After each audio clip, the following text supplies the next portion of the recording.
Belum kecelakaan dan batu yang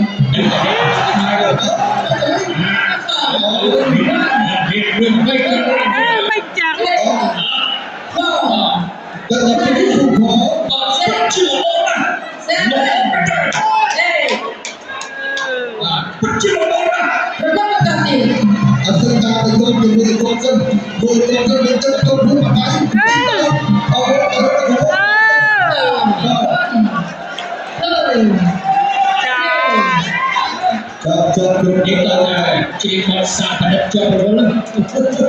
cho rồi bữa việc hạnh phúc đã vui cái này cái lá cũng không rất là mà ta mình chấp em một táo xuống này vâng cái thằng đấy mà bạn bay ơi không vào tay cái từ mình vâng